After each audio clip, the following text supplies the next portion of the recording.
Hi everyone. మేమైతే ఒక రోజంతా ఎండలో ఎండబెట్టాము ఈ వడ్లన్నీ. ఎందుకంటే కొత్తవి కదా, వీటికి మొలక రావాలి. సో మంచిగా మొలక రావాలంటే ఎండలో ఒక డే అంతా ఎండబెట్టేసి ఆ రోజు నైట్ వాటర్లో ఇట్లా నానబెట్టామన్నమాట. ఆ నెక్స్ట్ డే మార్నింగ్ వాటర్ అన్నీ తీసేసి బస్తాలు ఉంటాయి కదా, ఖాళీ బస్తాలు, అందులో ఆ వడ్లన్నీ పెడితే మంచిగా మొలక వస్తుంది అనమాట. ఇది చలికాలం కాబట్టి అంత తొందరగా రాదు మొలక. మంచిగా వాటర్ పోసి టైట్గా ప్యాక్ చేసేసేయాలి మొత్తం. మంచి గట్టిగా కట్టేసి పెట్టేసేస్తే మొలక వస్తుంది. ఈ ప్రాసెస్ అయితే అందరికీ తెలిసి ఉండొచ్చు. తెలియని వాళ్ళకి వీడియో తీసి పెడుతున్నాను. మ్యాక్సిమం అయితే అందరికీ తెలిసే ఉంటుంది. సో ఇలా వడ్లన్నీ ఆ బస్తాలో వేసిన తర్వాత వాటర్ అన్నీ వెళ్ళిపోయాయి కదా, ఇప్పుడు ఆ బస్తా మంచిగా ప్యాక్ పైన కట్టేసి ఒక పక్కకు పెట్టేసేయాలి. వాటర్ అన్నీ పోయినాయి కదా, ఇలా బస్సలలో వడ్లన్నీ కట్టిన తర్వాత అందులో వాటర్ పోస్తూనే ఉండాలి 2 అవర్స్కి ఒకసారి. ఈ బస్సల పైన పచ్చి గడ్డి కాదు, ఎండుగడ్డి ఉంటుంది కదా, అది వేసి వాటర్ పోస్తే కొంచెం ఎక్కువసేపు వాటర్ అట్లనే ఉంటాయి.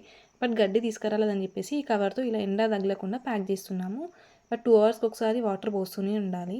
ఇలా చేస్తే 2 డేస్లో మంచిగా వస్తుంది మొలక. నేను వీడియో అది కూడా అప్లోడ్ చేస్తాను. వీడియో నచ్చితే ఒక్క లైక్ ఇవ్వచ్చు కదా, సబ్స్క్రైబ్ చేసుకోండి.